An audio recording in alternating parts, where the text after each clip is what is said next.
Vamos lá, pessoal, continuando. Capítulo 3 da Reserva Biológica. Artigo 4. As áreas que compõem a reserva biológica deverão integrar o patrimônio público municipal mediante as seguintes ações: 1. Desapropriações, para as quais serão destinados recursos próprios do orçamento anual do município e outros vinculados ao Fundo Municipal de Conservação da Qualidade Ambiental. 2. Contrapartidas ambientais de empreendimentos realizados na zona urbana do município, inclusive de processos de regularização de parcelamentos do solo. 3. Provenientes de sentenças judiciais relativas à compensação de zonas ambientais ou de prejuízos de interesses difusos. Parágrafo 1º. A expansão da reserva biológica deverá ocorrer após a aquisição do seu atual território, mediante instrumentos semelhantes e de acordo com as seguintes prioridades: áreas de risco ou áreas estratégicas, lotes não ocupados de loteamentos regulares e áreas que abrigam atributos ambientais importantes. Parágrafo 2º. Deverá ser elaborado um plano de manejo para a reserva biológica, sujeito à avaliação permanente e revisão, pelo menos a cada 4 anos, que contemple no mínimo as seguintes ações: 1. Instituição de corredores de mata nativa interligando o território da reserva biológica às outras áreas naturais da Serra do Japi e região. 2. Estudos de expansão do território da reserva biológica na direção de terras de menor altitude. 3. Instituição de uma estrutura administrativa da reserva, integrando as atividades realizadas na base ecológica municipal com o destacamento florestal da Guarda Municipal, visando ações de controle, fiscalização, educação ambiental e de capacitação dos recursos humanos com a incorporação da participação da sociedade civil e das comunidades locais. 4. A recuperação de áreas degradadas. 5.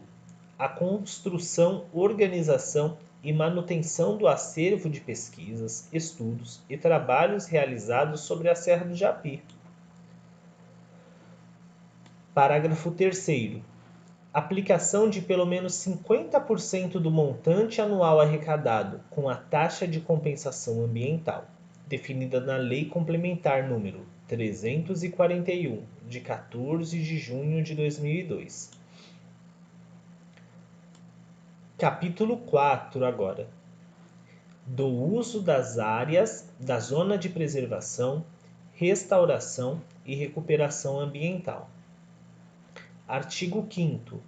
A utilização das áreas que constituem a Zona de Preservação, Restauração e Recuperação Ambiental deverá atender aos seguintes requisitos básicos: 1. Módulo mínimo de parcelamento de 20 hectares. 2. Cobertura vegetal em pelo menos 80% das áreas contidas nessa zona, mediante o estabelecimento das condições abaixo para o licenciamento, de qual uso não residencial, sem prejuízo da exigência definida no artigo 20 do Decreto Estadual 43.284, de 3 de julho de 1998. A. O uso não residencial, com exceção do agrosilvo pastoril, estará sempre associado a uma porção do território denominada Módulo de Utilização Sustentável, com extensão mínima de 40 hectares, constituída do agrupamento de pequenas propriedades ou de uma parte de uma grande propriedade com área superior a 80 hectares. B. O módulo de utilização sustentável será claramente definido no projeto a ser submetido ao processo de licenciamento e ficará vinculado exclusivamente ao uso pretendido. C. Definido o módulo, deverão ser gravadas as áreas de manutenção ou recomposição da vegetação nativa, correspondente a 70% da área do módulo, e que incluirão as áreas de preservação permanente, estabelecidas pela legislação estadual e federal, sendo que nas porções do terreno gravadas, sem a presença de vegetação nativa, deverão ser desenvolvidas as ações necessárias para a restauração. D. Definidas as áreas de manutenção ou recomposição da vegetação nativa, serão gravadas as áreas de recuperação ambiental, correspondentes a 10% da área do módulo. E a fração restante, de até 20% da área do módulo, será considerada de conservação dos recursos naturais, podendo receber as edificações e benfeitorias ao uso pretendido. F. Com exceção das áreas de preservação permanente, APP, as demais áreas gravadas poderão coincidir com as áreas de reserva legal. 3. A execução de edificações e/ou benfeitorias deverá atender aos seguintes índices máximos aplicáveis ao módulo de utilização sustentável. A. Ocupação 1%. B. Impermeabilização equivalente 2%. C. Aproveitamento 2%. D. Gabarito máximo 2 pavimentos. Parágrafo único. Propostas de utilização dos imóveis com índices que ultrapassem os limites estabelecidos em até 50% poderão ser consideradas mediante a apresentação de contrapartida ambiental, traduzidas na destinação de áreas de preservação em outro local do território de gestão da Serra do Japi, desde que sejam aprovadas pela Secretaria Municipal de Planejamento e Meio Ambiente, ouvidos, quando couber, o Conselho de Gestão e o CONDEMA. Artigo 6º. Nas áreas contidas na Zona de Preservação, Restauração e Recuperação Ambiental, são permitidas as atividades de pesquisa científica, pesquisas para fins comerciais, ecoturísticas, de hospedagem, de recreação e lazer, com educação ambiental, clínicas de repouso e similares, desde que sejam atendidas às seguintes condições específicas. 1. Todas as condições, critérios e diretrizes estabelecidos para o licenciamento de atividades na legislação pertinente de âmbito federal e estadual, dentre as quais destacam-se o Código Florestal, a Resolução de Tombamento e o Decreto Estadual número 43.284, de 3 de julho de 1998. 2. Apresentação do projeto completo de todas as instalações, instruído com um relatório demonstrativo da viabilidade ambiental com o seguinte conteúdo mínimo: a. Justificativa do empreendimento, demonstrando a compatibilidade entre a atividade pretendida e as características do terreno. B. Descrição detalhada de todas as instalações e atividades previstas, nas etapas de instalação e operação, inclusive no que se refere ao tráfego de veículos, níveis de ruído e soluções para a disposição final de resíduos sólidos e líquidos. C. Os projetos deverão incluir as ações de recuperação e adequação das estradas-parque, as características definidas pela Prefeitura nos acessos e ao longo do trecho que confrontar com o imóvel objeto do licenciamento das atividades. D. Demonstração da conformidade entre o projeto e a legislação ambiental vigente, de âmbito federal, estadual e municipal. E. Descrição e avaliação dos impactos decorrentes da implantação e do exercício da atividade pretendida e das respectivas ações mitigadoras e ou compensatórias, sendo que a avaliação desses impactos deverá ser realizada em relação à situação atual, isto é, sem a implantação da atividade, que será considerada possível quando o resultado final demonstrar ganhos ambientais em curto, médio e longo prazos. F. Apresentação do plano de monitoramento das atividades e dos indicadores de qualidade ambiental da área afetada, incluindo ações de educação ambiental voltadas aos usuários e público atendido. Parágrafo único. Não será permitida a abertura de nenhuma outra estrada com a finalidade de viabilizar o acesso às instalações pretendidas situadas no interior das propriedades. Artigo 7º.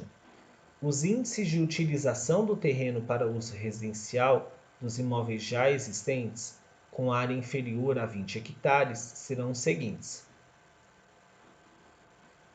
Lê-se a relação das colunas da tabela apresentada. Primeira coluna, área do imóvel. Segunda, ocupação. Terceira, aproveitamento. Quarta, impermeabilização e quinta, gabarito.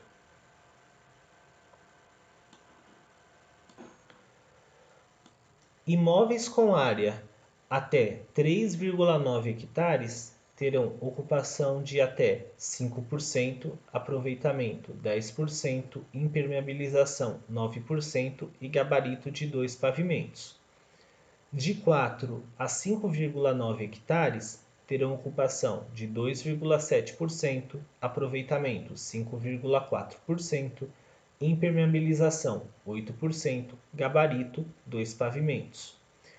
De 6 a 7,9 hectares, taxa de ocupação 2,3%, aproveitamento 4,6%, impermeabilização 7%, gabarito 2 pavimentos.